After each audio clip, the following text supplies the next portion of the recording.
নমস্কার বন্ধুরা, আজ বানাবো দারুণ স্বাদের নতুন একটা রেসিপি, এগ বাটার কারি। খেতে অসাধারণ টেস্টি। তো প্রথমেই দেখুন, কিছু ডিম আমি সেদ্ধ করে খোসা ছাড়িয়ে নিয়েছি। আপনাদের প্রয়োজন মতন ডিমটা নিয়ে নেবেন। একটা কড়াইতে সর্ষের তেল গরম করে নিয়েছি, দিয়ে দেবো ডিমগুলা।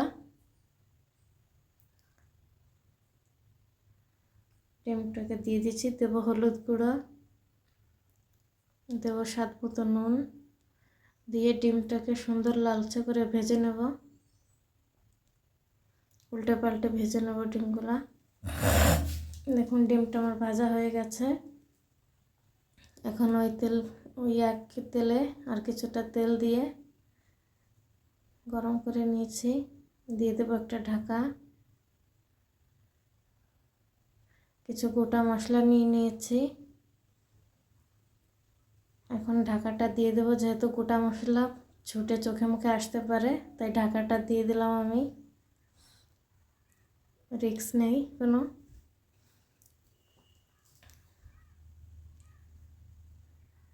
তো দেখুন মশলাটা আমার ফুটে গেছে। এখন দিয়ে দেবো একটা পেঁয়াজ বাটা, দিয়ে সুন্দর করে কষিয়ে নেব পেঁয়াজের কাঁচা গন্ধটা চলে যাওয়া পর্যন্ত। তো দেখুন পেঁয়াজটা আমার ভাজা ভাজা হয়ে গেছে। এখন দিয়ে দেবো আদা, রসুন আর জিরে বাটা। এটাকে দিয়ে ভাজা ভাজা করে নেব, মশলার কাঁচা গন্ধটা যাওয়া পর্যন্ত সুন্দর কষিয়ে নেব।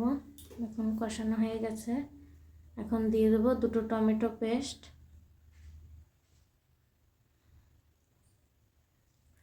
দেবো স্বাদ মতো নুন,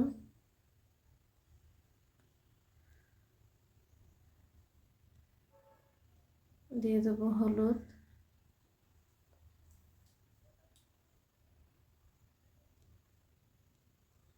দিয়ে দেবো 1 চামচ মরিচের গুঁড়া,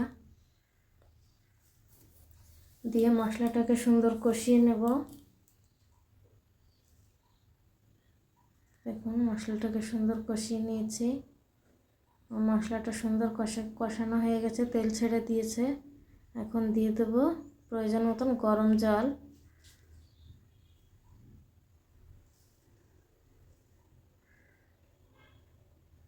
জলটা দিয়ে দিয়েছি।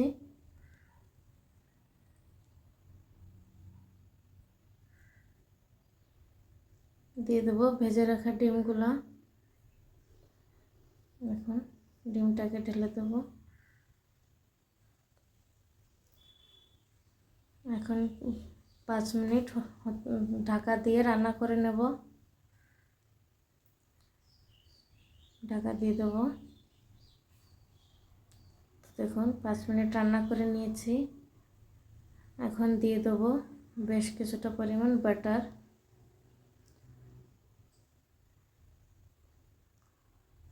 আর কিছু কসুরি মেথি দিয়ে ভালো করে মিশিয়ে নিয়ে 1 মিনিট মতন ঢাকা দিয়ে রান্না করে নেব। সুন্দর মিশিয়ে নেব মশলাটা।